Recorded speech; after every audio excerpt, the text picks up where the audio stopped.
Merci d'avoir choisi TV5 Monde. Bienvenue. Si vous nous rejoignez dans 64 minutes, c'est l'heure du rappel des titres avec d'abord la conférence sur la paix et la sécurité en Irak à Paris. 30 pays étaient présents. Ils s'engagent à apporter un soutien politique et surtout militaire à l'Irak pour venir à bout des djihadistes de l'État islamique. À noter une absence de marque, celle de l'Iran. En Centrafrique, les casques bleus des Nations Unies prennent officiellement le relais de la force africaine. 7600 hommes, dont une grande partie se trouve déjà sur place. À terme, cette force devrait comporter 12 000 hommes. À Bangui, les sentiments sont partagés entre optimisme et impression de déjà-vu.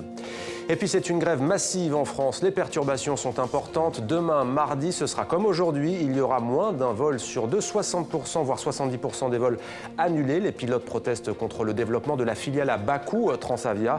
Pour tout renseignement, il y a le site internet de la compagnie aérienne. Il y a aussi ce numéro vert, le 0800 240 260. Nous sommes ensemble depuis un peu plus d'une heure d'information. Voici l'essentiel de 64 minutes, préparé ce soir par Jean-Luc Eguezier et Olivier Moisan. Le joueur vedette des Baltimore Ravens, Ray Rice, assène de violents coups de poing à sa fiancée et la traîne au sol inanimée. Cette scène terrible s'est déroulée il y a 7 mois dans un casino d'Atlantic City, mais la vidéo n'a été rendue publique dans son intégralité que la semaine dernière. Depuis, elle a été visionnée par près de 9 millions d'internautes. Pour le moment, les premiers camions sont arrivés et aussi ces flottes d'énormes 4x4 qui font la fierté des Nations Unies. Ce sont les premières traces d'une force de paix annoncée depuis longtemps et qui prend officiellement ses fonctions ce lundi. Le combat des Irakiens contre les terroristes est donc aussi le nôtre. Et nous devons nous engager ensemble, et c'est le sens de cette conférence, aux côtés des autorités irakiennes, clairement, loyalement et fortement. C'est une guerre, une bataille.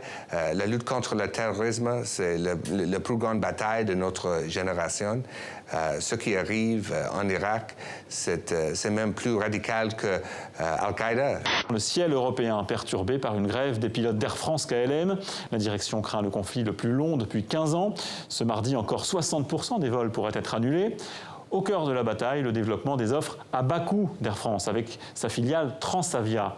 La Suisse n'a jamais gagné la Coupe Davis. Elle a été une seule fois en finale, c'était en 1992. C'était l'époque de Marc Rosset et de Jacob Lasek.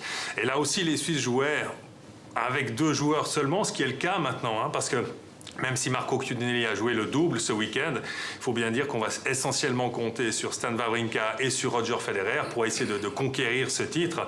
C'est vrai que c'est quand même assez fabuleux de se dire qu'aujourd'hui, avant même l'arrivée de Netflix en France d'ailleurs, déjà en France aujourd'hui, nous avons accès à plus de 10 000 films de cinéma et à environ 50 000 heures de programmes, 50 000 programmes audiovisuels dans des conditions tout à fait légales. Il y a 10 ans, il y a 15 ans, évidemment, il n'y avait rien de tout ça. Il y avait des chaînes de télévision qui offraient une grille de programmes unique et il y avait des salles de cinéma et il y avait aussi de la vidéo. Non mais je vous sens déjà un petit peu déçu. Vous attendiez à Beyoncé et Jay-Z au Stade de France. Non, je préfère ces deux-là. Non, voilà, nous aussi on préfère ces deux-là. Le jour monte et grandit, retombe sur la ville. Nous avons traversé la nuit sans délivrance. J'entends les autobus et la rumeur subtile des échanges sociaux. Et avant de nous quitter, une pensée pour tous les otages dans le monde, parmi eux les jeunes filles et les jeunes garçons enlevés au Nigeria, ainsi que le dernier ressortissant français encore détenu au Sahel en Afrique. Il s'agit de Serge Lazarevitch. C'était 64 minutes, Le Monde en français, votre grande édition d'information. Merci à vous de l'avoir suivi. À demain sur TV5 Monde avec grand plaisir.